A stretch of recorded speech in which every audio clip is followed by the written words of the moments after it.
Oh That shit, shit looks sick, kill huh? the ego. Yeah, it does. Kill the ego, kill your What's up, ego. guys? My boy riding on the beat, straight heat, man. It's your boy MEEX'S, man. Yo. Yeah, I never went to no school dances. I still had the whole school dancing. I was known for rocking them cool pants and them cool plants that I used to flip, and I'm built for this. Oh, the intro, you're in no sick way. Get the setup, get the setup. I guess I'm too cool for this. This How shit you in the doing? pool rock. I still don't care who's watching. Blue profit, I'm a no profit. Made music in a group off it. Now I'm trying to make a grip off it, and I'm pissed off and I'm ticked off. I don't know where they're supposed to be. And a grip jar on the realest thing that you ever ate. I woke up in the A, made a beat and then ate the beat. Yo, didn't make no eggs with the potatoes and some gravy on them. Gotta stay hydrated. What are you drinking right there? In the booth, go crazy on them. I can see the fugazi on them. I can pull the whole chase on them. You know I'm putting on pizza. Can I compare to making a That's right, of course. You know what I'm saying? Search. Vision, I got full focus. I hit the beat real quick and then I'm gone hocus pocus. You know what I'm saying?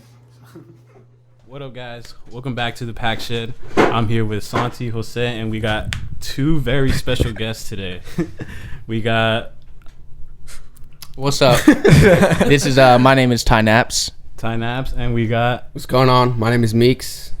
Nice. So they're from Cali. They're I wouldn't say SoundCloud rappers. They're just regular that's rappers, disrespectful. right? That's disrespectful. That's not disrespectful. These are my Started out on SoundCloud, but yeah, shit's everywhere though. Oh, okay. So now they're on Spotify, Apple Music, everything. They're fire. They're hip hop, right? And you're A little bit of both. Hip hop started off with hip hop. Started experimenting a little bit more with my vocals a little bit later on. So a little bit of hip hop and melodic based hip hop. I like to incorporate as many genres as possible because I didn't grow up on hip hop, so I grew up on a bunch of different genres, which has always slowly made its way into my creative process over the years. okay. Yeah. Definitely. I feel like me like listening to a lot of your different songs. I could tell that you don't stick to just like one thing. Right. It's definitely different in every single song. 100%. But anyways, yeah, we can start off with you, Ty. You could introduce yourself, kind of tell us a little bit about yourself. Yeah, so obviously, my name is Ty Naps. That's what I go by. From San Dimas, California. I got raised. That's about, for those of you who don't know, that's about 30 minutes east out of Los Angeles. So about 30 minutes east from Los Angeles City. And yeah, man, started my journey in music. Can I go there? Should I talk about my journey? Yeah, cool. Yeah, started my journey in music at about, I almost want to say I was born into this because, growing up in my family, we grew up in the church. My dad was always singing. Uncles, they were always singing. Close family friends, we were always growing up doing these jam sessions. So somebody was always playing the guitar, somebody was always singing, playing the tambourine, playing the drums. So of course, my dad played the trumpet. So, just growing up in a musically inclined family, that's why I say I feel like I was born into it. But I didn't really start taking it serious, or at least start tapping into my musical genius till I was about 12, 13, 14 years old.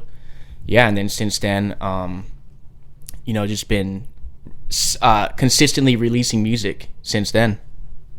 That's solid. And MEEX'S, you want to go ahead and Yeah, super solid. For those who know, that's my brother. So by blood. So we had a pretty similar upbringing when we were younger, for sure. Raised in the church, a lot of music surrounded by us. Pops playing the trumpet. So definitely surrounded by music my whole life. He's actually the one that kind of got me into it, because when I was younger, I was always like super fascinated by the fact that he could just rap his ass off. And I remember when I was younger, I would always, whenever I had a friend over, I would ask him like, yo, can you come downstairs and freestyle for me and my boys? Because I always just thought it was super dope, right? So it definitely influenced me a lot to kind of get into it. I'm the youngest out of 5 kids, so I always kind of looked up to my older siblings growing up, for sure. And when I was about like 13, that's kind of when I started fucking around with like freestyling. And then 14 years old, I started writing a little bit more music, and then I didn't start recording until I was 15. So I'm 22 now, so it's been like 7-8 years that I've been consistently going at it. and it's dope. I love it. Nice. Beautiful. So I'd say he's the melodic guy and you're the rapper. Yeah, he's definitely he's got more. He could use his vocal cords a little bit more than I can. He's been doing more training and practicing on that. For me, I like to just write bars and just kind of just flow, just go at it. You know what I mean? So I have a couple songs that are a little bit melodic, but that's not my niche. You know, that's not my. What's the hardest bar you ever wrote? Damn. That's a good question. That's a super good question. Like you were just writing and you were like, yeah, Like, you dude. have to stop and be like, I mean, "Damn, like bro." I said, I've been making music for 7-8 years, so that's something I'd have to really really think about. I would say some of my hardest bars are probably in some of the music that I have released right now. That's what I would say Yeah, too. Yeah, because I haven't dropped music in 4 months. the hardest bars are I yet don't to know. come. Yeah, exactly. So, I've been kind of honing in on my craft lately, and I'd say some of the hardest bars are unreleased. So obviously, I'm not gonna say those yet. But but man, that's a good question. I couldn't directly answer that right now. I don't think there's just one straight answer to that question, honestly. Okay, so I have this question, and I think I'm just gonna hit you with it. I'm gonna ask you first, and then I'll ask you after. Word. Who do you feel like is your biggest influencer that kind of like got you into like, you know what, I'm gonna start doing this shit? Man, that's a good question. I have to give all credit to two people. These guys had the biggest influence on me. Number one, Mac Miller. And Wiz Khalifa. So I'll tell you why each. Like Mac Miller, he was like, it was at a time where it wasn't really a thing for younger, especially like, quote unquote white boys to be able to like have leverage in the industry. So when I saw Mac Miller doing it, it was one of those things where I was like, holy shit. Like I saw a lot of myself in him, and it made it seem like it was actually possible. It made it seem like it wasn't just one of those like dreams that you'll never reach. It made it seem so realistic and so possible. So big shout out to Mac Miller. Rest in peace to Mac Miller. Absolutely. And Wiz Khalifa for sure. Those were just those young guys, man, and they were spitting some shit that was so relatable too. Oh, yeah. They were both from their city, and what they talked about too. It was just growing up as a young kid, getting into shit with your homies. It was just like relatable as fuck. Absolutely, it was so relatable. So, that's what they were never talking about big shit popping. They were never talking about like. Of course, when they got to that level, they were talking about the cars and the jewelry and that status that you reach. Yeah. But it was about day-to-day shit, regular life struggles, kicking it with the homies, trouble with your parents, getting in trouble in school, shit like that. So it was mad relatable. So absolutely, those two had the biggest impact on me getting started into music and actually taking it serious. That's awesome, bro. Yeah, dude, I definitely say that's a great question. I've got 3 people that I can name. One of them might come kind of out of the blue, but Michael Jackson. So he's Jackson. Yeah.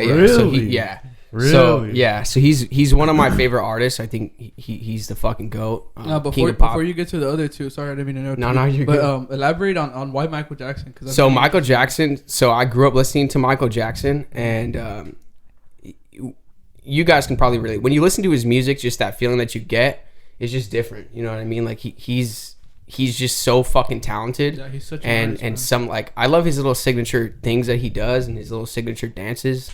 I mean, I feel like that's what makes an artist, right? 100%. But even though I don't make music like Michael Jackson, I've been able to draw a lot of inspiration out of him just because he's just so fire. And I grew up listening to a lot of his music. I have a couple of his CDs somewhere stashed away.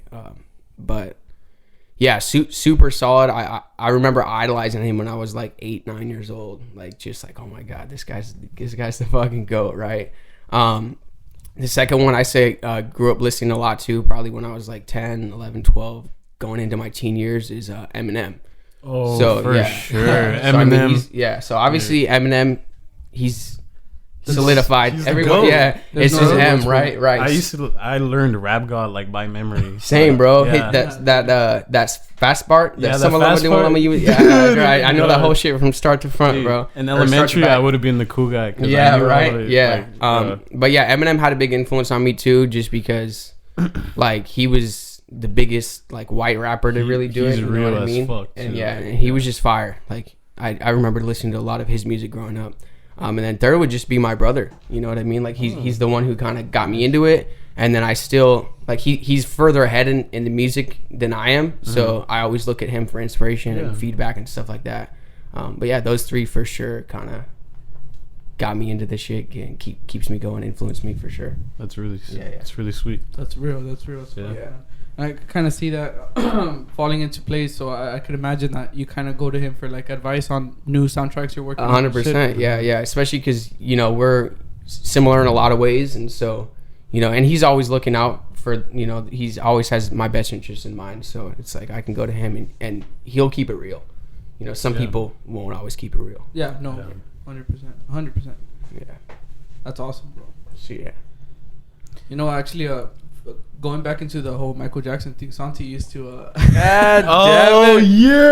Talk about it, bro. Yes. Talk about it. He wasn't in the singing part of Michael Jackson. He was more into the dancing. The dancing, baby. He got the move. Yeah. Get the moonwalk on the table. Come on, right yeah. now. Don't tell me all of us tried to learn the moonwalk at one point. or Nah, another. my moonwalk was trash. But like everything else, like I actually had his dances in like almost every song or every official video. He had like to a T, except for the moonwalk. The moonwalk, I thought I had it, but I didn't. Criminal lean forward. You can't do that. Oh shit. yeah, Come on now, that don't- that perfect. No, this guy. Isn't that fake? That dance? No, it's in his shoes. So Yeah. there's like like a little. there's like There's a these, gap where like you can put the nail yeah. parts. Yeah, then you slide him in, and then it keeps him in Ah, check. okay, Yeah. okay. I remember watching a YouTube video on that because I was like, "Yo, how the fuck did this guy do that shit?" Bro, because he would be like at a fucking cute angle type Yeah, shit. bro. He would just- Like nobody can. I remember trying it crazy. too when I was younger, and they just fucking face plant. Yeah, and you're like, it's there's no way Yeah, this I guy's had to doing fucking YouTube that shit. How does that shit work? Yeah, dude, Michael Yeah. Jackson was crazy. I remember Yeah, fire. my dad listened to him, and my dad's Mexican, right? But he loved, Whoa, Michael whoa. Jackson. Whoa. Say that again. Say that again. oh, wait. No, I get it. What do you say? My dad was Mexican? Is that No, what he said? no. That's He said my dad. Who? You have one? Oh So shit. growing up, there was this joke of I never had a dad. Yeah. Like even though it was there, but I would make fun of it. Are you holding back tears right now, bro? I'll let him out in a little bit. I mean, So- our friend group, we kind of got impacted by our fathers. So, like, in a way. So, Yeah, dude. uh, So it was just kind of a joke, but they all know my dad. They know yeah. my dad. It's- We're it's off. funny, It's yeah. all jokes. But anyways, back to it. He actually cried when Michael Jackson passed away for Yeah. some reason. Oh. But I mean, it was crazy. Like I didn't know who he was, but when I actually I was really young when he passed away. Yeah. But afterwards, obviously, I started listening to it, and I was like, oh yeah, I have heard this song. When It did was he just pass kinda away? like 2009. 2009. Fuck. By what? Well, shit, that's kind of a controversial That- topic right there in yeah. itself. Oh, really? But a lot of people I think don't know. Dr. Yeah. Murray, I think it's Murray. They think that they drugged him on purpose. Mm-hmm. But ultimately, I think it was cardiac arrest. I don't know. He was really young, Oh. man. I don't He was know. not that I don't old. know. I think it was dude, to early be having- 50s, actually. I might be completely wrong on all that, but who fucking know? I think that's what I can remember from when I was younger, for sure.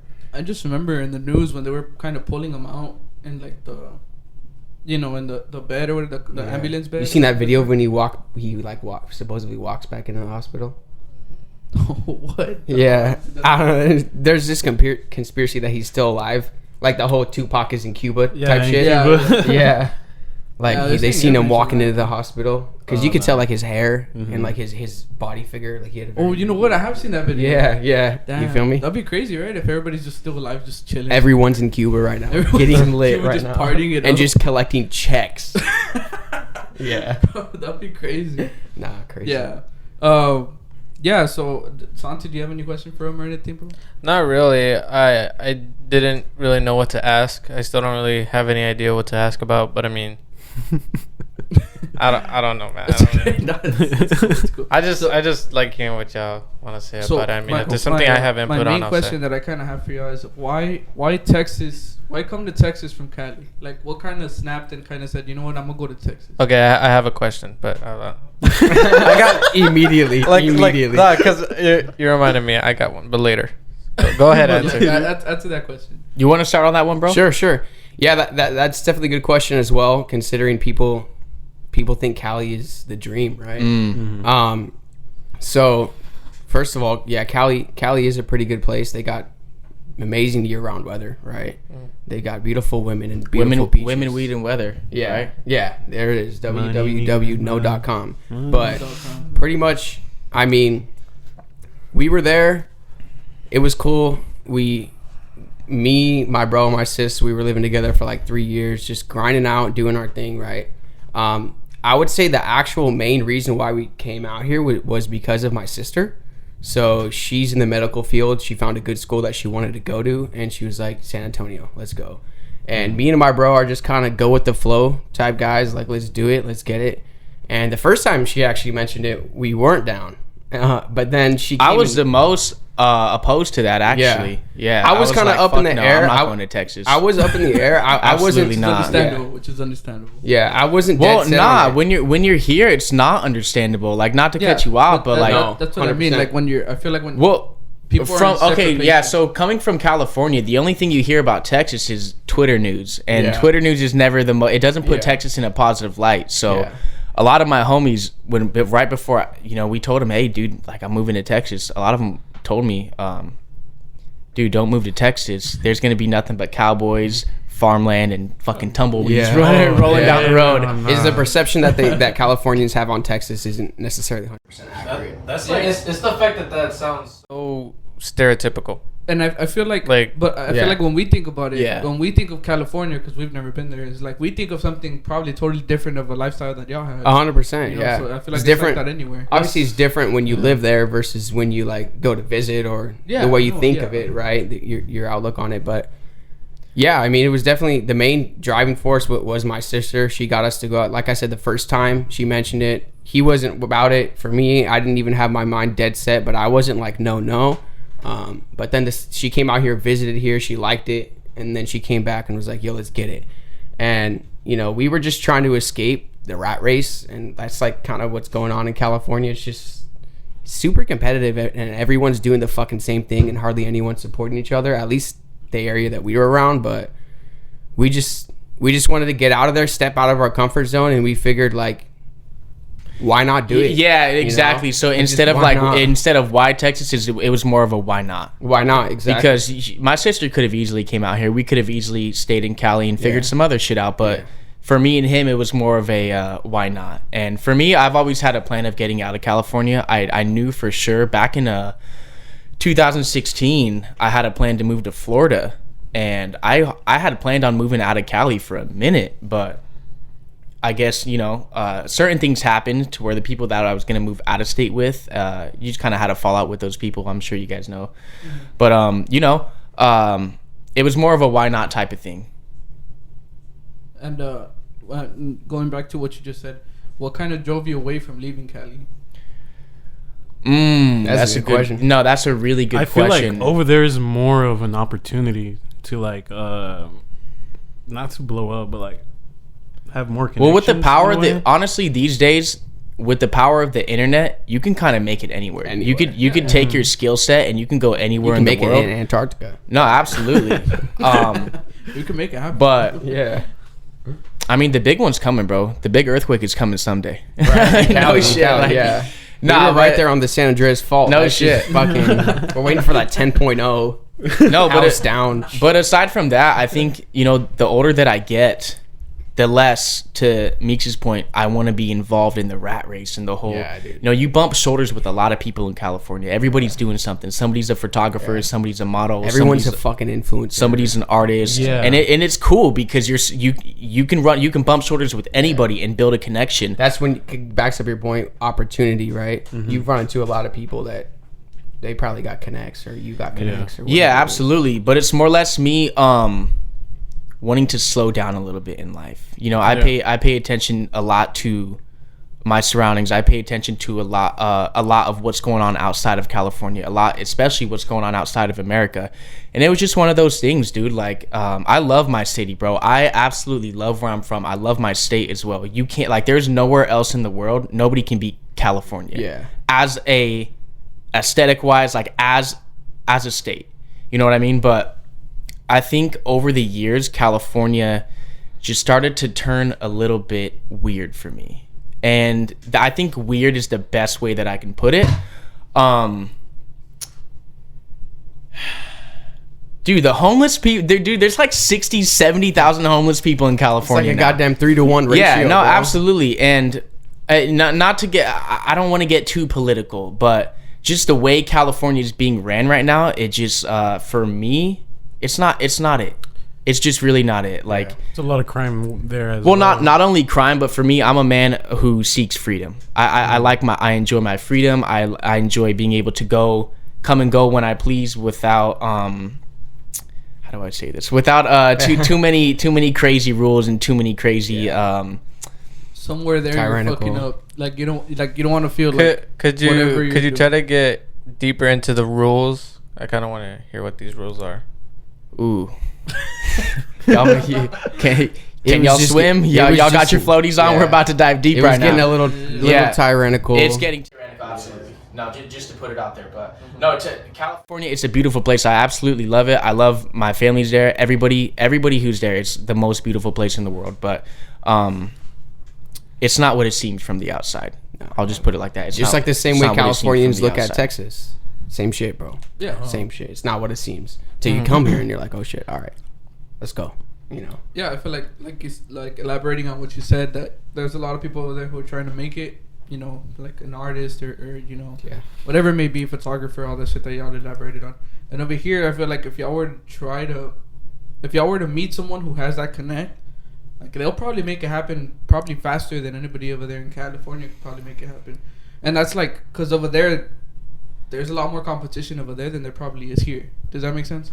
Well, no, absolutely. But with I would disagree with that. So actually, like, you could actually run into somebody in California that can make that shit happen just like that. Especially if you have. But as far as the competition, though. No, as far as the competition, fuck ton of people doing the exact same shit. Here's the difference: is like, of course, there's going to be that competition in California, but not everybody's taking it that serious. A lot of people are. It's a lot of hype out there. The culture is a lot of hype out there. Yeah. So a lot of people who culture look like they're doing it, they might be doing it for that day. They might be doing it for that month, those couple months, or they might be doing it for that year. But of course, you're not going to run into a lot of people who are actually taking it as serious. You know what I mean? Like, everybody's doing it, but everyone's doing it, so that makes everyone do it. Who's going to be doing it next year? Who's going to be doing it within the next couple of years? It's like if 5 of us were sitting around in a circle and 4 of us were rapping, you would start rapping. You know what I mean? It's like everyone's fucking doing it, so everyone else is going to do it. But everyone else who did it didn't take it serious. Yeah, that makes sense. Yeah. That makes a lot of sense. Now, so like, did y'all have good expectations when y'all moved to Texas, or? I had 0 expectations. Oh, okay. 0. I honestly, to be completely honest, I didn't know what to expect. Mm-hmm. All I knew is that I was going to be a way different man in Texas than I was in California. Yeah. And I knew no matter what happened, I was going to get put in opportunities to be able to elevate in every single way. Physically elevate, mentally elevate, and most importantly, financially elevate. Yeah. I definitely knew everything was going to be different. I was going to be a better man, and shit was going to start to change, just because I was going to change my surroundings and the people that I surround myself with. And I mean, I'm sure you guys have heard that little quote that's like, you are the sum of the people that you surround yourself with. And so the moment I remove myself from everything and everyone that I've known, I immediately knew, like, that would be my only expectation, is that, like, shit is going to change. I don't know how it's going to change, but I know it's going to change, and I'm here for it. Yeah. That's good. That's real good, dude. Change is good. Yeah, 100%. It's necessary. It is. Yeah, it's beyond good. It's necessary. Yeah. It has to happen. Yeah. And back to your point, too, like, I feel like that was really the driving force for me, is, like, the comfort zone. Comfort zones kill you, bro. Comfort kills. Absolutely. Comfort kills. Absolutely. Kills, yeah. And, you know, I can mention the things that I dislike about California. I can mention the things that I dislike about certain things that are happening in California that's making it a little bit weird to stay there, or the homelessness, or like I can mention 10 different things, but nothing's ever going to outweigh the comfort that I felt in California. And that comfort was absolutely killing me. And I think that was one of the biggest driving forces for me. Of course, I could have linked up with a couple of my homies, moved into a different home, you know, continued to pay that rent, just keep working, going through the motions. But I knew for a fact, the fact that I didn't know what was on the other side of that 18-hour drive from California to Texas, that was the main thing that was driving me. It's like, I don't know what's going to happen. And for me, I love to be in control. I have to know. I've always had to know what was next in my life, always knowing my surroundings, always kind of like MEEX'S says. MEEX'S, he tells me that I'm always trying to get to the bottom of things. And I've been that type of dude. Trying to be the modern day Einstein, some Bill Nye shit. No, absolutely. So it was more like I knew that just the thought of it was so uncomfortable, and I knew I had to chase towards that. I have to chase uncomfortability. So do you feel like you being here now, living the way you're living things, do you feel like you're more spontaneous about things? Or do you feel like you're still in that mindset? No, of like, that's a good question. I don't think like being more spontaneous, I don't think that's changed, because I am the type of person who I do like to think shit out before I do it. So Texas has actually brought out more of who I actually already am. Yeah. But as far as being spontaneous, no, I mean, I don't think it's made me more spontaneous. What about the creative process, like in your music? Like, is it a different vibe when you record over there than over here, or have y'all even recorded yet? You know what? Yeah, I have recorded here. You know what? I'd say definitely a little bit different in a couple of ways. When I was in Cali, I was always surrounded, especially like in my premature stages of making music, I was surrounded with like a lot of people who were like also doing the same shit that I was doing.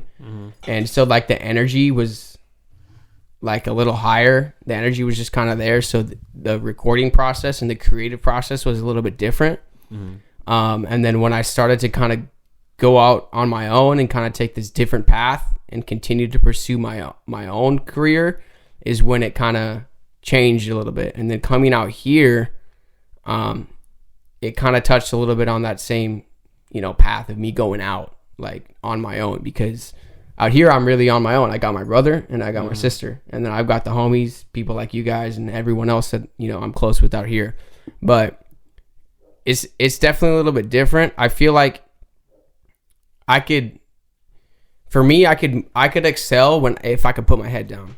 Like I would just put my head down and grind. Yeah, exactly. No, and even to piggyback off of what you said, when you got all the homies around, it's that always influences what you're talking about. 100%. In your music. So if you got all the homies around, you guys are drinking and smoking, that's almost subconsciously or indirectly always going to come throughout your music. That's always going to manifest itself into the creative process, into the lyrics, whether you want it to or not. Yeah. So I think for me personally, while I've been out here in Texas, whenever I hop into the studio, it's almost like I want to go back. I want to go back creatively, because I'm so used to that. I'm so used to having those same surroundings. I'm so used to having that same inspiration and influence on my life that I'm almost like my subconscious is trying to take me back into that same creative process that I've been so used to. But being out in Texas, where you really have nobody out here, there's no family. Yeah. There really is nobody who truly knows the ins and outs of you. It literally forces you off the cliff. It forces you to face yourself. Yeah. So do you find it more difficult to make music out here? Is that what no, not difficult. I find it difficult to face the concepts that that my brain makes me think about. Yeah. So, and these are like certain stories or certain events that I've been through in my life that I never wanted to face. But when I'm out here with nothing else to think about, when I'm out here with nobody else to hang out to, I'm stuck with nothing but almost soul searching, finding myself, facing my thoughts. There's certain thoughts that have been lingering in the back of my mind for years that are now surfacing that I'm being forced to face. And it's beautiful. It's an incredible thing, because when I'm in the studio, these thoughts manifest and I'm like, holy shit. Yep. It's almost like I realize as a creator how many ideas I've been, or how many thoughts I've been suppressing for so many years, and they're finally manifesting themselves. So it's actually a beautiful thing. I actually enjoyed the creative process here more than I did back in California.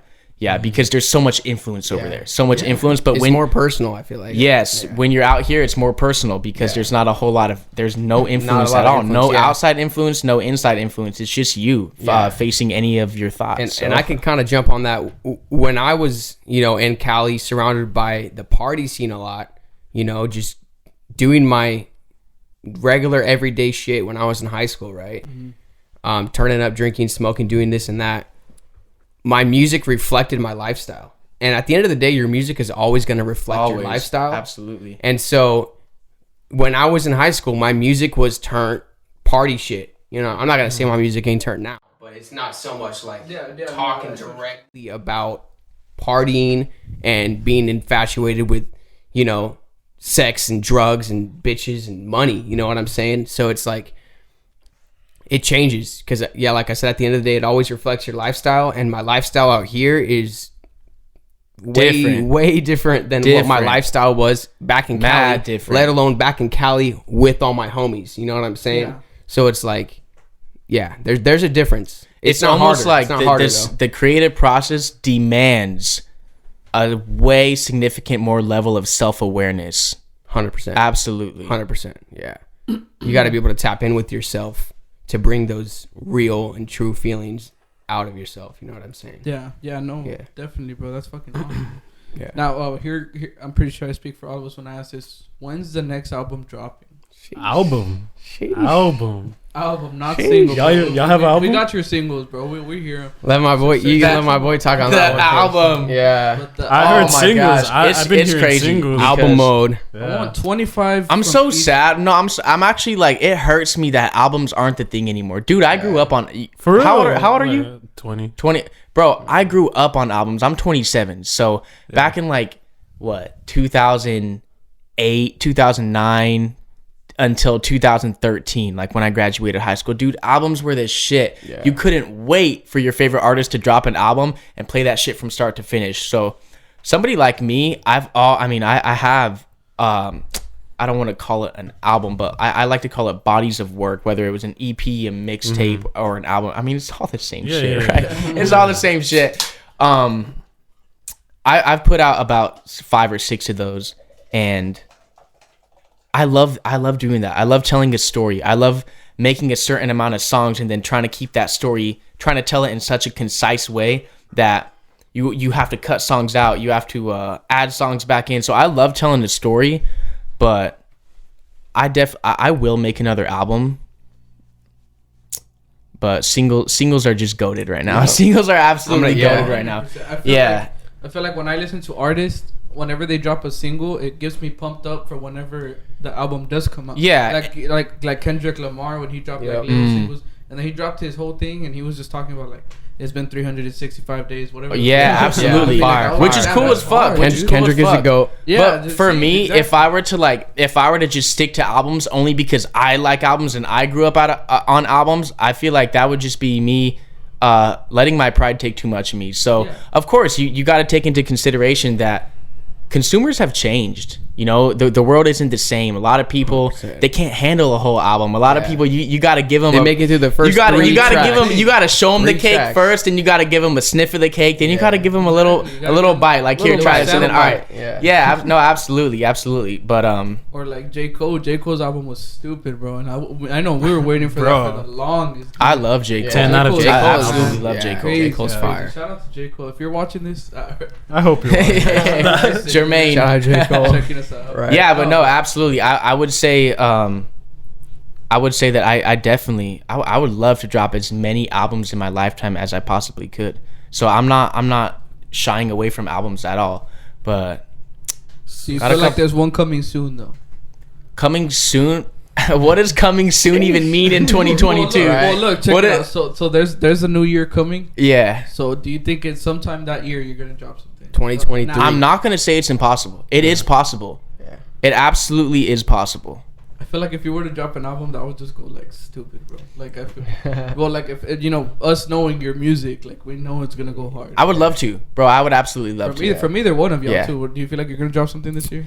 Dude, well, I mean, as far as drop the something, MEEX'S of course. album, yeah, dude. As far as drop something, of course. For me, I mean, for those who know me and for those who have ever really followed my musical journey, is I've never really been a big album artist. Okay. I have 2 albums, EPs, whatever you want to call them, that I have dropped before in the past, and for me, shit, dude, it's like.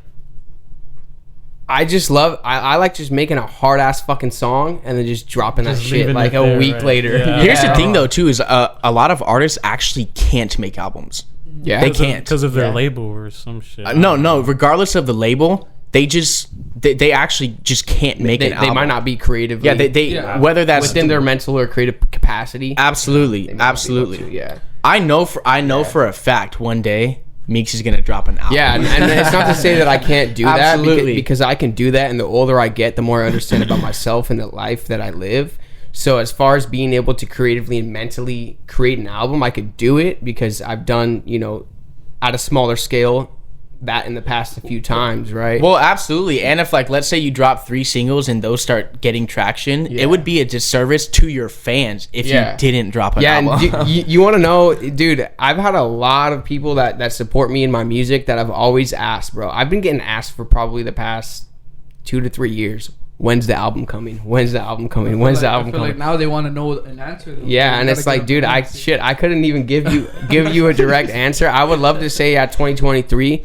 But it's like, dude, I'm just like, for me, there's a lot more that goes into the creative process versus 2 to 3 years ago now because I do everything front to back. I produce my own beats, I write and, record and mix and engineer all my own shit. So it's like there's a lot more that goes into it, which I'm not going to, say that I wouldn't be able to do that. But, it's just a big creative process from front to back. And at the end of the day, I feel like as most artists are, we're perfectionists. So like we don't like to settle for less. And sometimes I'll sit on a song and try to perfect it 10 to 15 times. And it's like, this song is like a month old and I've tried to perfect it 10 to 15 times and then it never ends up getting dropped. But one thing I tend to overlook is like, bro, you never heard it. He never heard it. He never heard it. It's like, this shit might be hard as fuck to other people. I mean, it's like you say, it's like everybody says that phrase of, your biggest critic is yourself, bro. Yeah, 100%. I over criticize the fuck out of myself, but in a healthy way though. Yeah. You know what I'm saying? Because like I said, I'm a perfectionist. I like to have my shit on point, like on point. Like any song that I've dropped, I didn't feel 100% about it. I've never dropped an 80-90% song. Yeah. You know what I'm saying? At the time, I felt 100% about it. Obviously, I've creatively grown. You know what I'm saying? Yeah. Now, I might not think 100% about a song I dropped 5-6 years ago. Yeah. But when I was in that, time of my life, I was like, yeah, it's go time. Let's go. Let's drop it. You know what I'm saying? So, as far as like giving you, like, I can't say, yo, album out April 20th, 2023. Say that shit. Say that shit. I can't say that shit because say that because it's like it's different. You know what I'm saying? Like I got to put a lot. It has to be perfect. It has to be perfect, which means I have to work on it for. Well, there's definitely stories that go behind making an album. 100%. Like I mentioned earlier, like Kendrick's album. I feel like that's the one that I really relate to, just because his newest one. Yeah. I'm so glad you said that, bro. Yeah, just because. He didn't drop it. That's my favorite. That's probably one of my favorite Kendrick albums. Damn was aside from Section 80. I love Section 80, and then I love To Pimp a Butterfly. Yeah. Dude, To Pimp a Butterfly.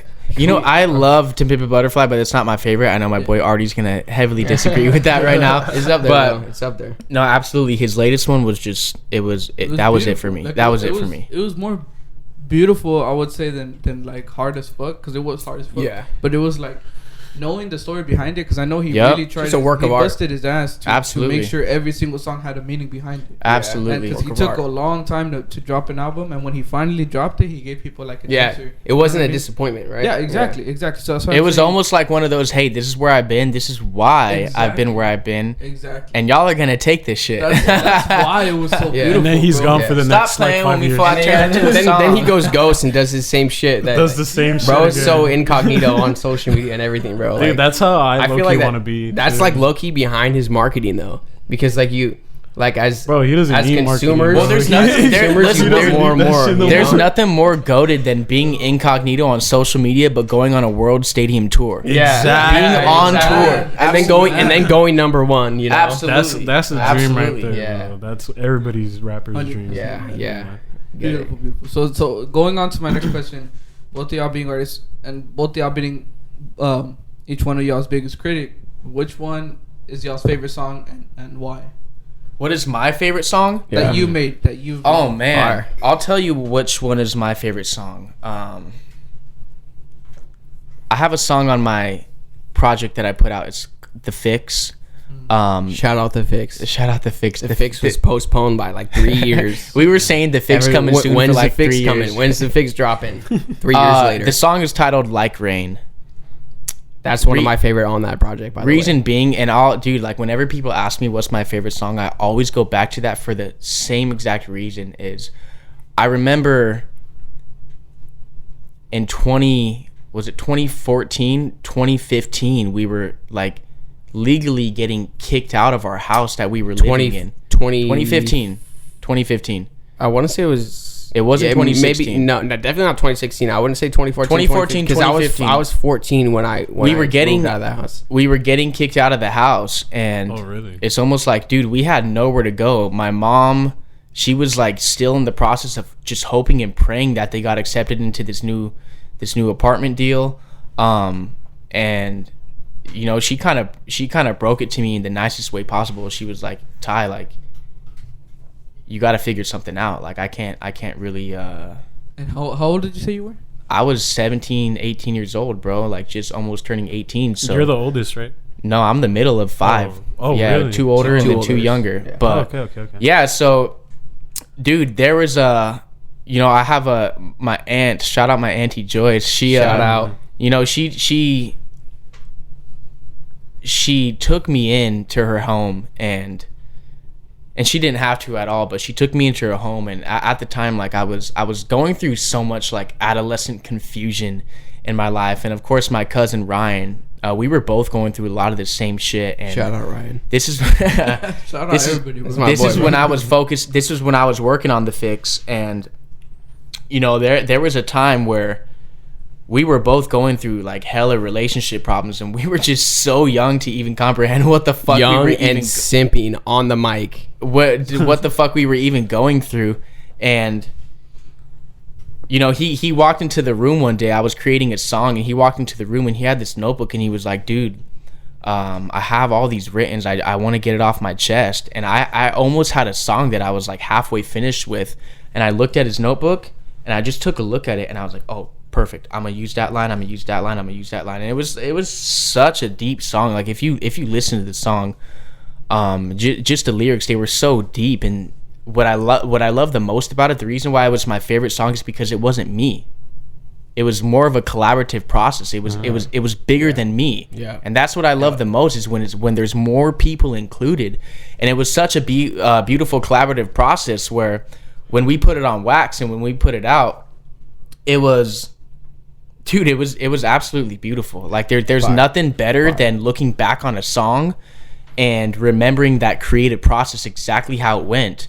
And of course, you could look back to like hundreds of your creative processes when it was just you. You're all alone in the studio making music, but it's different when there's other people involved.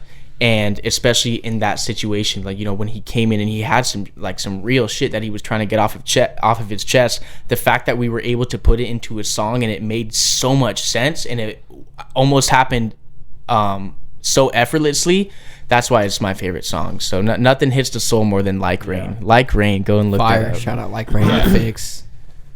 And what about you, bro? Yeah. So definitely, I feel like one of my favorite songs I've ever released is gonna be. It's titled "Too Dangerous," and that one, the reason why I feel like that was one of my favorite songs is because that one was the one where I kind of like stepped out of what I normally do with music at the time. It was a little bit more melodic, and I was kind of using my voice a little bit.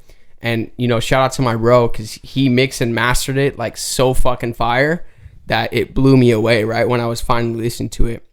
And I dropped it like right around the time when, you know, shit was looking a little bit tough in my life, and I was, you know, like fresh out of the hospital from a big accident that I had, right? And it was like the second or first day that I was out, and I dropped it, and it was so fire because I remember he mixed and mastered it and he sent it to me, and I was listening to it, and I was like, holy fuck, bro, like this is so fucking fire. And I remember like my pops was sitting next to me too when I was listening to it, and he was like, wow, this shit's gas, right? But one of the reasons why, yeah, you know, it was my favorite is because I stepped out of my comfort zone a lot, and I mean, shout out to whoever produced it on YouTube, but that shit was gas, bro. Like the beat, the beat was fire as fuck. Shout out bro. to you. Yeah, shout out to that motherfucker. I remember it was like a YG type beat, but I did not hit it like YG whatsoever. You know, yeah. I made it happen. You know, I clashed the two together and I made it happen. MEEX'S. But yeah, exactly. But it was super fire. I liked it, and a lot of my peers and the people that I was growing up with at the time, they liked it. And I remember getting into a couple of cars and hearing that song play. And they were like, yo, this shit's gas. And I'm like, yeah, let's go, baby. Like, yeah. That's dope. I bet that's a really good fucking feeling. Right? Yeah. 100%. Was it a good feeling when like when y'all song blew up? Yeah, I mean, y'all had a good feeling. Obviously, right? It's a fucking, y'all fucking blew up. Like, yeah. I mean, there's just definitely like you get hype as fuck when you start to see one of your songs do numbers, obviously. Mm-hmm. You're like, God damn. I feel like sometimes it's like one of those songs that you didn't think was going to go crazy just start to go crazy. Well, yeah, and then of course it's always a double-edged sword too, because you know, you want your song to blow up. You're like, I want that. I want it to hit, like, if only it could hit 10K, I'd be good. But once it hits 10K, you're like, if only it could hit 20K. Yeah. And then 100,000 later, 200,000 later, 300, boom, 300 next levels. Yeah. Next thing you know, you're at 500,000 and you're like, if only I could get another 500,000. Yeah. For me, I, as far as like one of my biggest songs, it was interesting the way it played out, because the song was actually like my homeboy's song. Shout out to Antonio Lasace, Playboy. You know what I'm saying?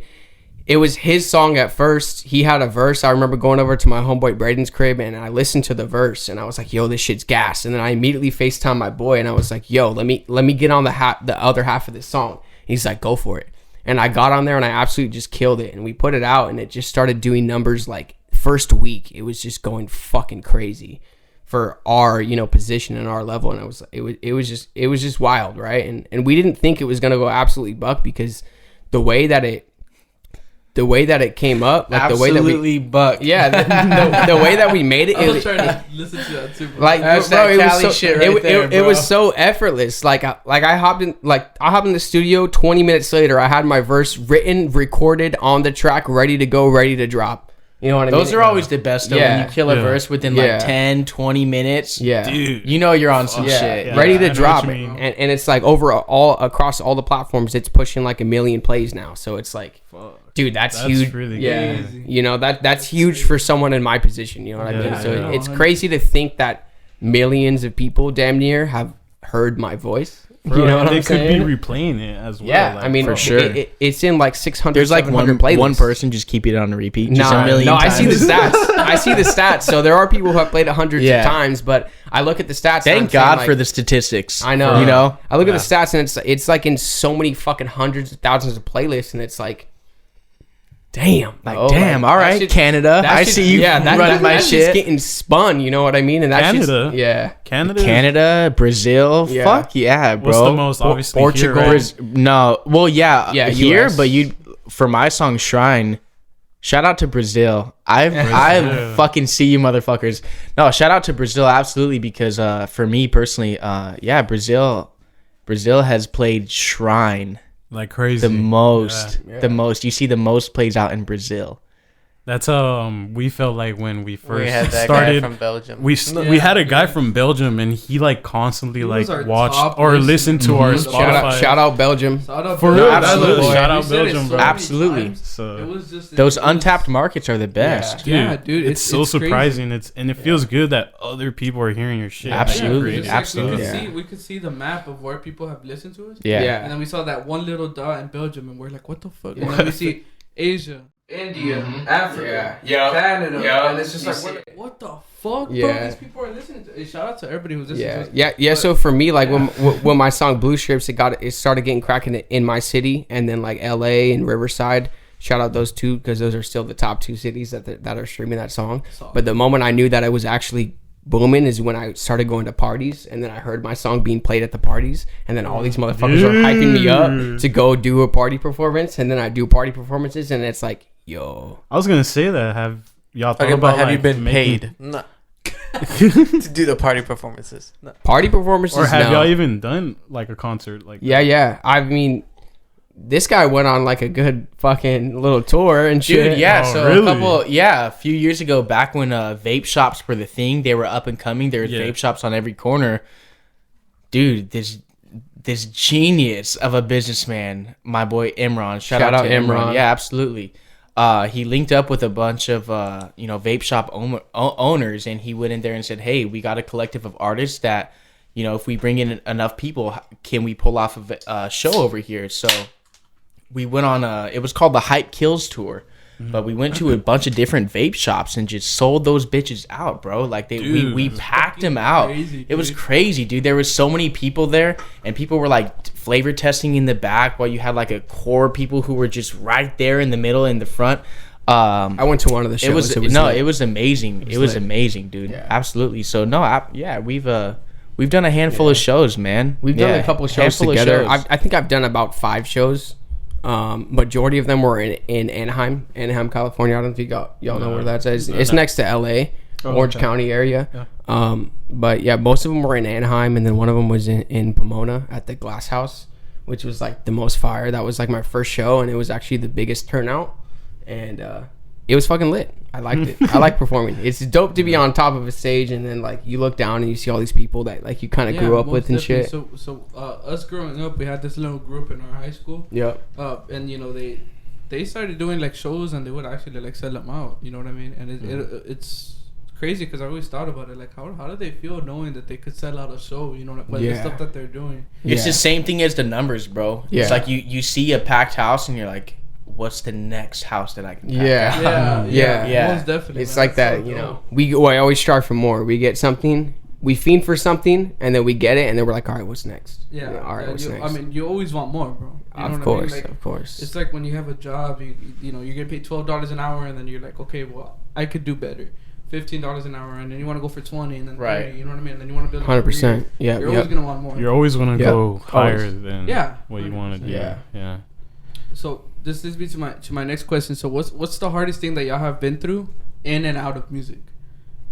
And I guess I'll ask MEEX'S first. Go ahead, bro. Yeah, that's a great question. I mean, I'll kind of touch on in music because that's a little bit of a shorter answer. But as far as in music, it's definitely like writer's block and lack of inspiration. For me, since I write and record and do everything myself, it's like if you have writer's block, it's like shit. You're not making a song that day. You know what I mean? And being like hard to find some inspiration. It's like shit. How am I gonna make this? What am I gonna do right here? Right? So yeah, just being stagnant in that certain position. But as far as out of music, it's definitely would be, I touched on a little bit before. It's like my accident, right? So when I was 17 years old, I got ran over by a car, right? And I almost lost my life, right? So I'm very blessed to be here, obviously, but I spent 2 weeks in the hospital, and I remember one night too, I was fucking high as shit off Norcos. And in the hospital? Yeah. I was laying in my hospital bed, right? High as fuck off Norcos and morphine, right? And I was looking at the TV that was in my room, and I started thinking I was gonna die. Mm-hmm. Like my mind was convincing myself I'm going out tonight, and I started having a crazy panic attack. And I remember my mom, shout out my mom, she was fucking right there in the recliner chair every fucking day the whole entire time I was in the hospital. Real. And she was kind of like grounding me, right? But I thought I was gonna die. But I would say that's definitely the hardest thing that I went through. Ran over by car in the hospital for fucking 2 weeks. Thought I was gonna lose my life, not only within the accident but also in the hospital. Lucky enough, I mean, I was 17 years old at the time, so this was like 5 years ago. So at the time, I had my youth by my side, so I was able to heal, pretty effectively and make my way out of it. But I would say that was the hardest thing to go through. It taught me a lot about life, and it taught me to not take the little things for granted. You know what I mean? Because I was actually set after my surgery, right? I had all sorts of stitching and skin grafts going on, but after my surgery, I was set for 5 days of bed rest, to where I was like picture yourself laying in bed for 5 days straight and not moving a muscle. Right. So when I had to stand back up, I had to regain the strength in my legs to walk again. Right. So I couldn't walk when I first got out of the bed after those 5 days. So I had to regain the strength in my legs to walk again. Fast forward like 6-7 months later, I was like running down a mountain, and I was like, yo, this is fucking crazy. I started crying halfway down the mountain because I was like, yo, I can walk. I could use my legs, right? That's beautiful. So it's like it taught me not to take the little things for granted. As far as like, I mean, you're working legs, you're working hands, and you're working eyes, because that shit can be taken from you like quicker than the blink of an eye. You know what I'm saying? It could also be taken for granted too. Taken for granted, and I would say for most people, because you don't like, a lot of people even take waking up for granted. You know what I mean? Yeah. Like, you just wake up. Most people, like, some people fucking die in God their forbid, sleep. die in their sleep and don't even wake up the next morning. So I mean, that taught me a lot about my life and gave me way better outlook and perspective on my life, because it was like, yo, this is crazy. It's fucking go time. Yeah. And as far as my favorite song, Too Dangerous, I dropped it like the first day out of the hospital. So it was fire. Fire. Definitely, man. It's definitely it definitely gives everybody a little bit of a gratitude when they go through 100% situations like that. You know, 100%. I'm not gonna lie. Like, I'm not gonna say I'm the best driver, but I'm a really good driver. But I've been in a lot more accidents than I've been with. Yeah. There's a lot of He swears he's the best driver. Yep. He swears. I literally am, bro. All the car accidents, they've never been. Bro, Let me find out you're steering with one where you don't text on your phone right here the whole. He's gone through like 4 fucking cars. On bro. paper, it was never your fault. Let me be clear. I mean, he's been with me, Bro, like, I was almost in all of them, and So he that's always what I heard. blamed me That's for what I bad heard. luck. But the one time he crashed without me, I was like, yeah, you just suck at driving, bro. That was it, bro. That was it. It was never my fault, bro. But like, besides that being the point, like, there was a lot of moments where I'm like, we almost got hit on his side where this guy was going. Dude, like, that was the miles per hour, scariest and car I was going crash. like maybe Yeah. 10, 15, and he could have probably been dead. Bro. Like, we're listening to Juice WRLD, shout out Juice WRLD.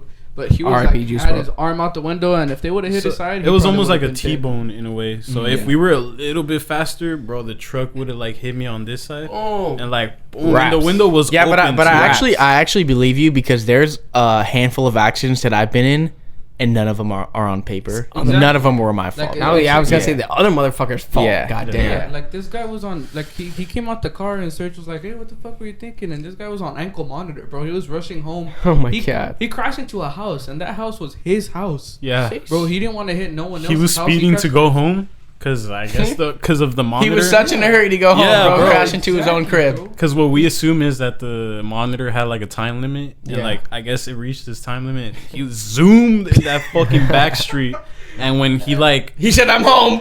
when he felt the impact from the other car, like he like swerved off and like hit the porch of his house, and like his whole porch like on the Homie. top. Yeah, it 'cause fell. he hit us, bro. Shout Like, out to that dude. He took my bumper, but I'm thinking to myself, like, cause I heard him. He took your coming. bumper, but he took his own porch. Exactly. Probably almost added 6 months more of house arrest to his fucking.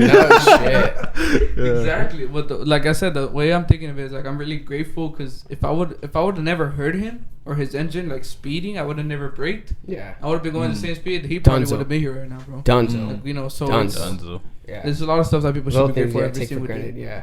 Every 100%. single day. Yeah. 100%. For real. Yep. I get it. We go ahead and ask this, bro. Oh, well, you know what? Yeah. Go Yeah. ahead. Right here. What was the question again? Yeah. So heading back to you. What's the hardest you've been through in and out of music, bro? In and out of music, I would definitely say in music, the hardest thing to do is.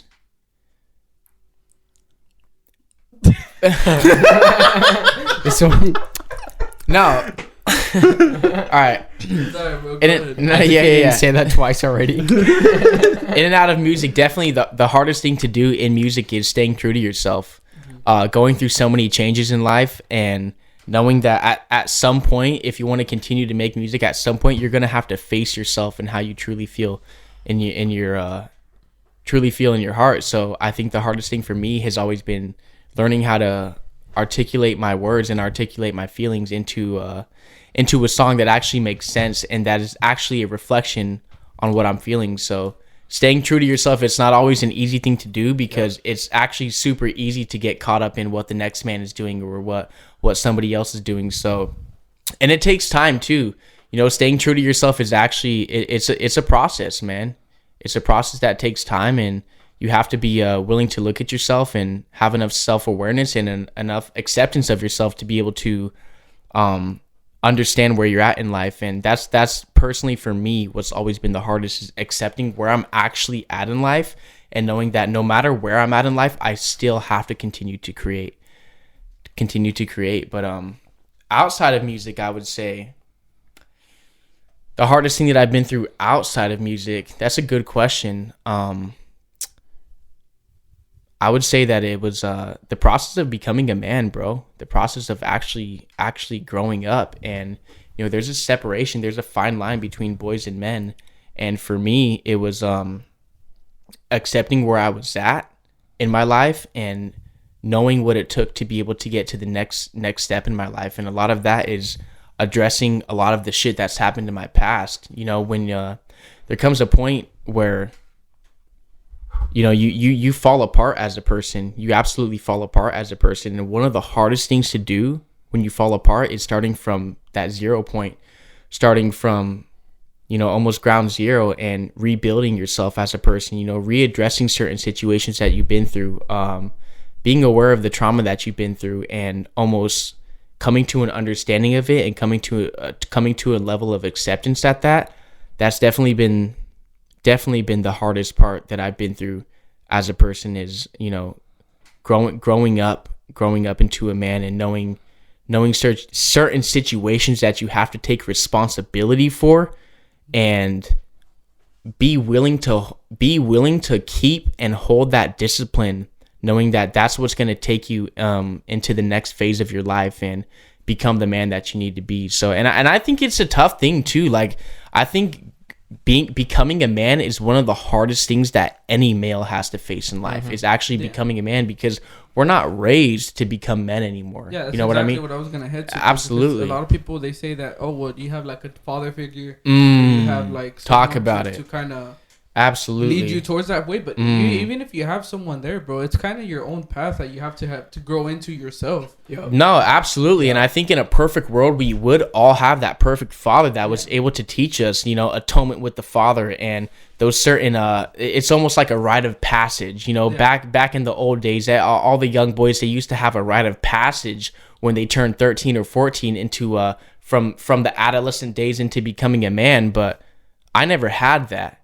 So that was one of the hardest things to do, is accepting that I never had that, and then finding a father figure to be able to move forward from that. No, absolutely. Yeah, definitely. Thank you so much for sharing that for each one of y'all. Y'all's hardest position in y'all's lives and stuff. Yeah, 100%. Definitely. Santi, you had a question for us?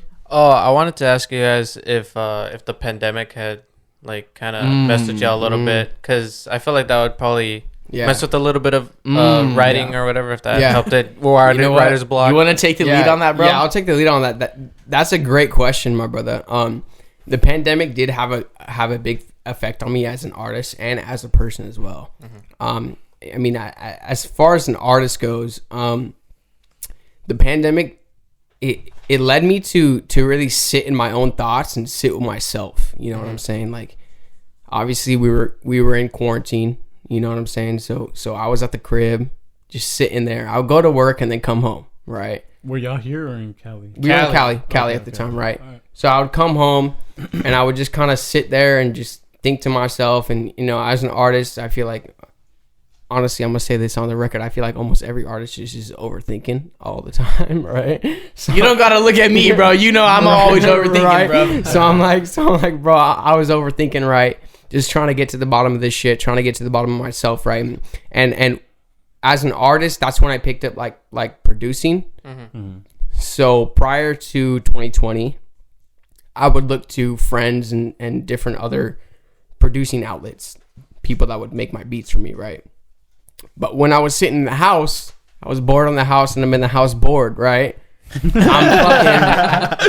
believe that song got fucking right. I'm thinking like, what the fuck am I finna do, right? So I pick up producing, right? And that was, oh my god, that was the biggest pivot in my fucking artist career that anything could have ever been, right?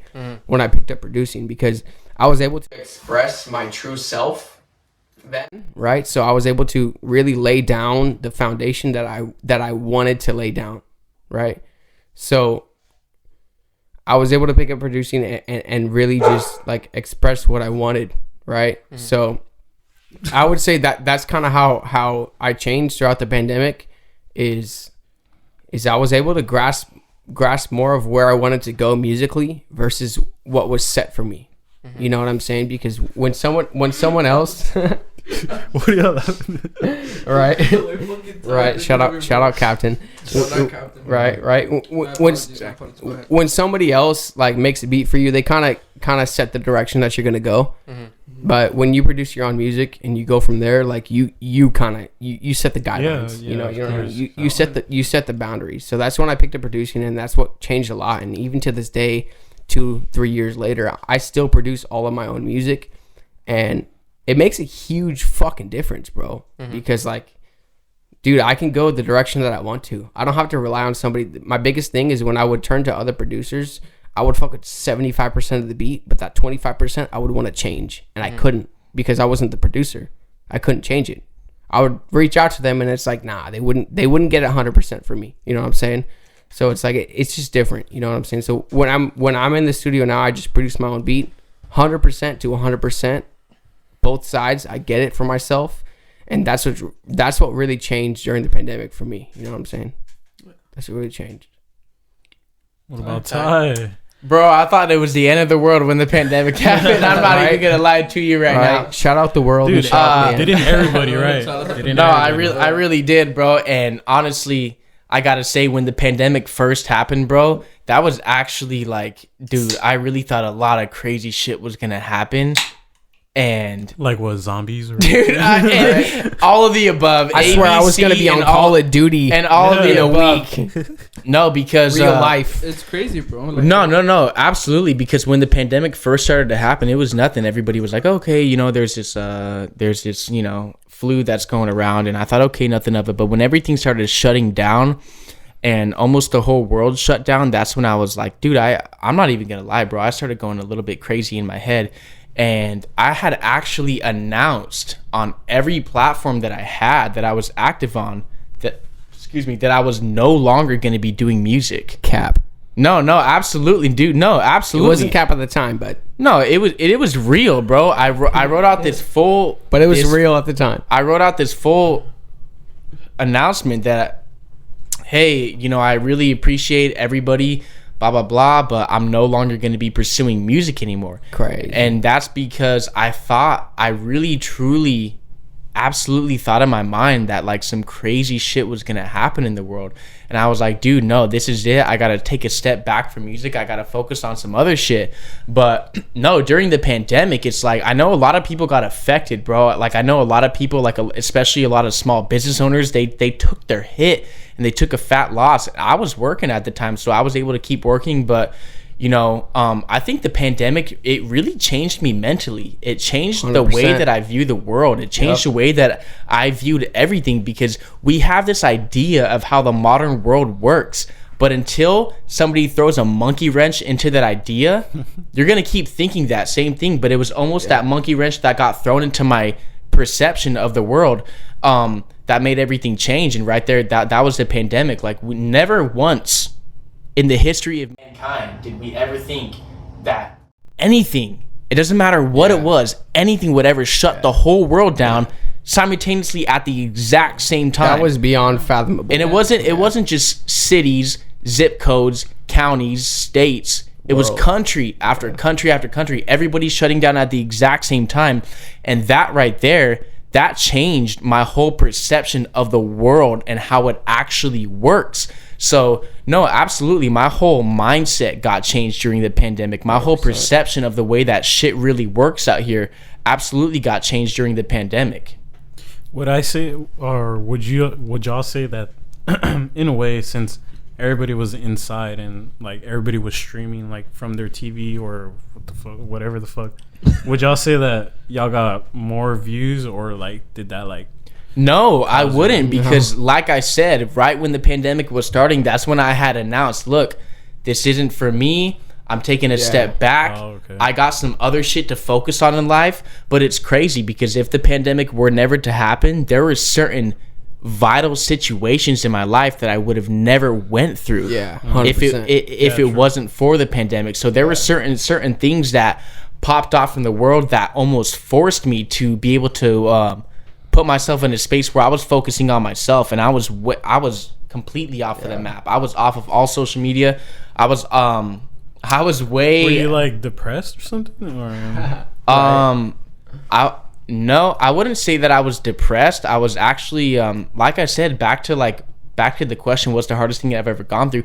I was actually trying to recollect myself. I was trying to recollect myself in that process, and I knew that parts of me have been scattered so far to where I was almost reaching to rebuild myself. And when the pandemic happened, I was almost taking that as an opportunity to be like, all right, everything is fucked off right now. Like, the whole world is fucked off. Everything is changing. Let me take this as an opportunity to be able to rebuild myself, take a look at certain situations that I'm currently going through, and let me try to rebuild myself. And it was the absolute best, and I mean it, best opportunity that I've ever been through, because I had enough time at home to be able to focus on things that truly mattered to me, things that were bigger than my goals. And what's bigger than your goals? What's bigger than your dreams? That's only personal development. Personal development for me, that's what it was. And I think that was the perfect opportunity for me to really focus on where I'm at in life, truly where I'm at in life, and where I'm going. Because a lot of people had plans, right? Like think about, like, in 2018, somebody who had a 3 to 5 year plan. Dude, that plan got absolutely ruined during the pandemic. Fucked over. Absolutely ruined during the pandemic. No, absolutely. So it made me think. It made me be more present. It made me be more present, because when we have dreams that are like 5-year plans or 10-year plans, you don't know. Dude, you don't know how the world is going to change. You don't know how your situation or how your surroundings are going to change.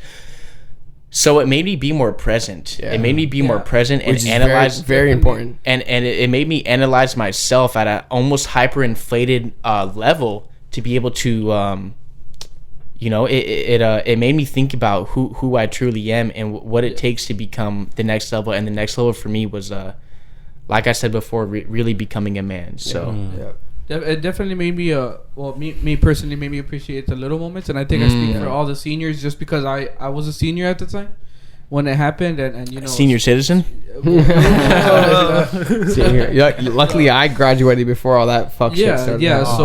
So definitely spring break turned to like 2 weeks off, and then it turned to like 3 weeks, and then you're not going back. You know what I mean? Like school, and damn, that's crazy, bro. It's way different from someone in your perspective. Different. Yeah, dude, their so graduation, they recorded it on the camera. Yeah, so it was definitely like no one could be there. Like my main thing was like, I want to walk the stage, and this. I only had my mom and my sister, bro. Like, I couldn't have more than 2 people there, bro, for each person. And it definitely it made me grow up a lot faster than I wish I could have.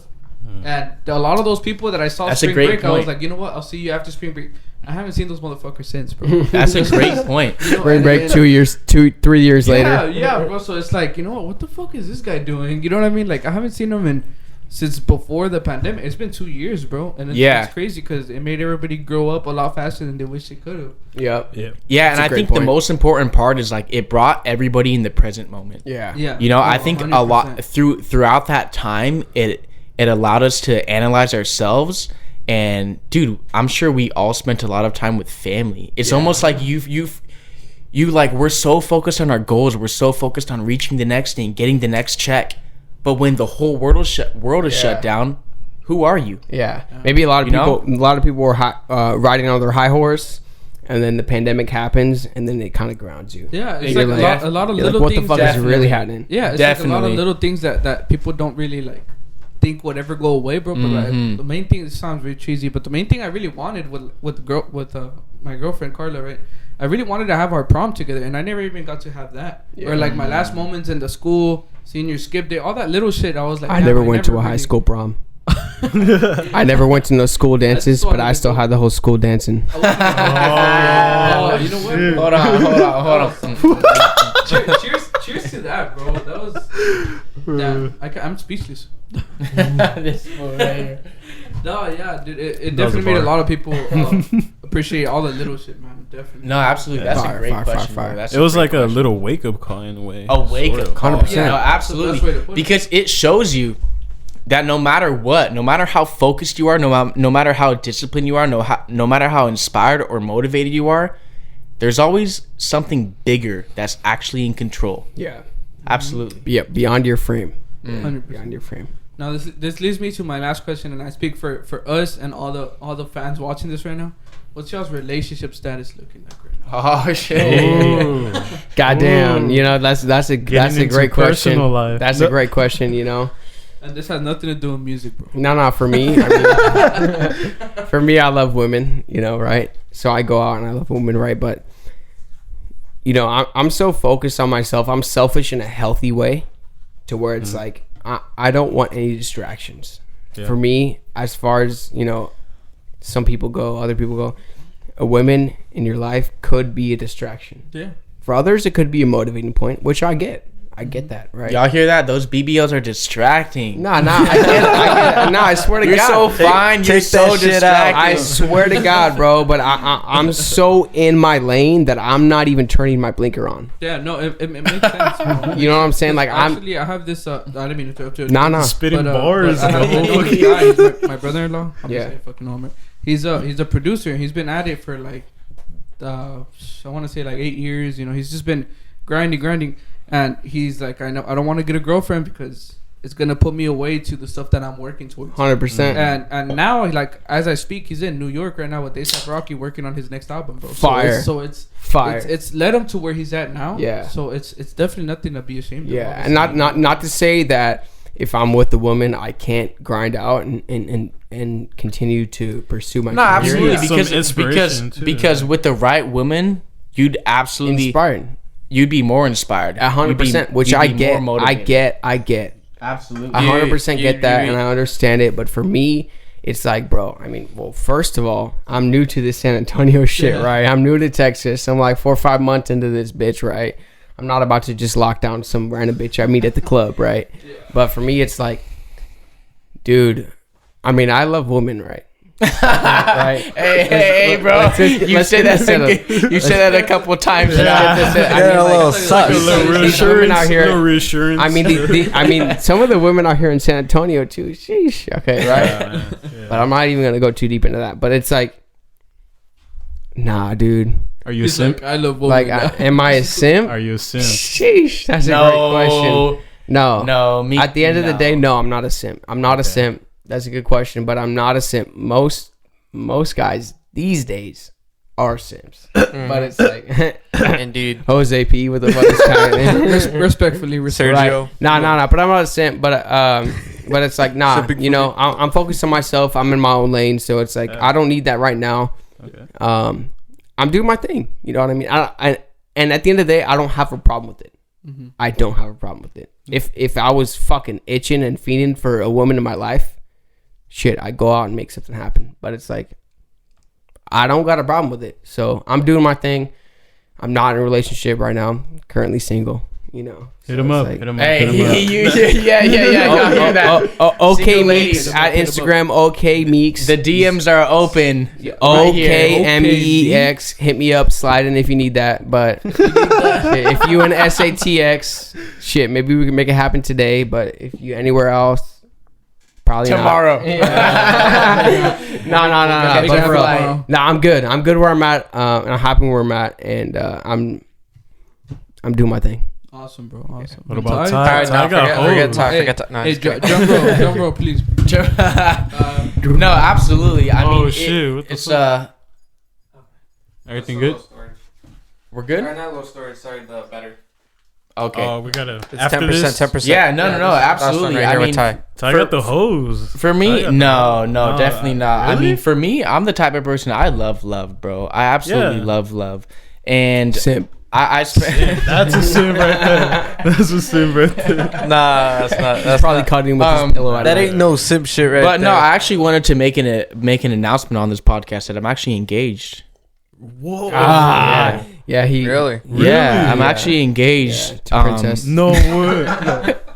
Shut up, bro. Shut up. No, I'm actually out to the lamp. engaged You to actually engaged? yeah, to my 1 year plan right here on the wall. Oh, Happy up for that. Shit. Yeah, Oh, so you set me up. married to the money. No, I absolutely love love, but I've gotten to a point where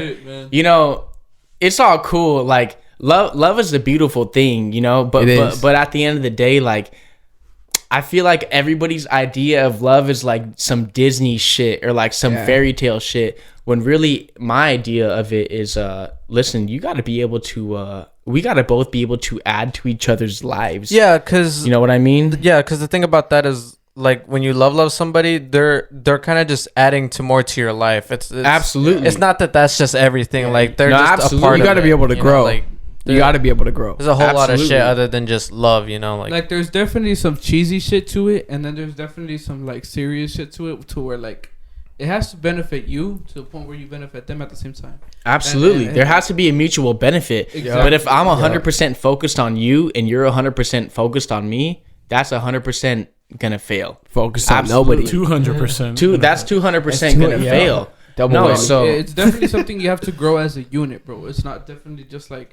hyping that one person up and they're hyping you up, but it's like you have to grow together individually as people. And I feel like that. I mean, that's how I see it. 50-50, always. Yeah. 100 to 100. 100 to 100. 200. Because think about it. If I'm only putting in 50% and you're only putting in 50%, That ain't one. that's just 50-50. That's not 100. Yeah. That's just 50-50. Yeah. Ah. yeah, think about that one. So it leads back to my question: who's the lucky lady? Sheesh. I think he was just. The female. there was no. The mi- Yeah, the man. I don't know. the Are there, microphone. are there Money. any? There's never been like a female on $100 bill, right? The microphone. all There's presidents, never all been a dudes. female on any dollar It's bill. only Benny. Any Boy. dollar bill. My boy Ben Frank. It's only you know. Ben. Shout out Never Ben will Frank. have That's a my thing. favorite man. no, on but the no, bill. but absolutely. You know, I'm definitely not in a rush for it, but I'm not opposed to it. It would just absolutely have to make sense. It's timing. I would absolutely want a female that brings out the most masculine version of me, 100%. and then of course I would want a female who is willing to bring forth the most feminine version of herself. So you feel like you're just kind of Hell waiting for yeah. it to come towards you. gotta be a balance. I'm not waiting on anything. It's gotta be a balance. For me, I'm focusing on what's right in front of me, and Yeah. if a female happens to pop into my life and Can't push it away.